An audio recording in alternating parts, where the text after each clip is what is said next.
This time let's focus on southern Nigeria. The Rivers State Governor, Nyesom Wike, who actually has been the front runner of the Integrity Group IG, has banned politicians and political parties from using residential areas in urban and rural communities as campaign offices. The Executive Order RVSG 22, which is signed and it came into effect on Friday. It also prohibits the use of premises, buildings, and structures in residential areas as campaign offices. It states, and I quote, any political party or association or body of persons, however called or described, that wishes to use any premises, building, or structure situated in a residential area in any urban area of River State as campaign office must obtain permission from the River State Commissioner for Urban and Physical Planning. All this happening whilst the governor still states that he and the people of the state will not be supporting his own party's presidential candidate, Atiku Abubakar, in statements made over the weekend, along with, over the weekend, as long as the party is still being held or led by its current national chairman, Iyorchia Ayu.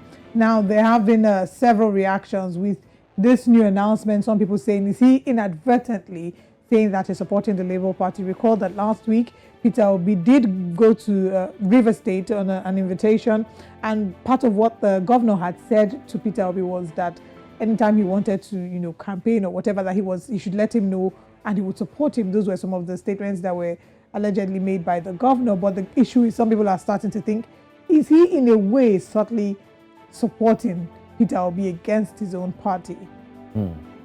Well, there's a lot. It started off from the G5 group, and you had 5 governors who were actually canvassing for that request. They were pushing for that change. And that was about Iyorchia Ayu to actually step down from being the chairman, in quotes. And from there, we started to see what is called the Integrity Group. Well, a lot of Nigerians are already reacting to it on social media space, and a lot of them are saying, well, they do not know where this is headed. But guess what, Olive, as well? In the political season, and as journalists, when we take a look at the papers and carry out these interviews, you also get to hear things like, this is good for the other party.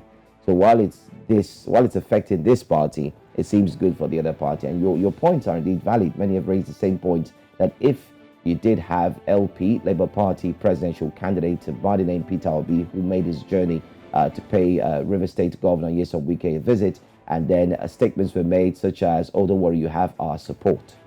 Then many are starting to think, wait, are you not playing in separate fields? Like you're playing in your field, you're also playing in this field, you're playing in that field. So where would this lead to? That's the big worry for party followers and electioneers who are thinking, what is really going on?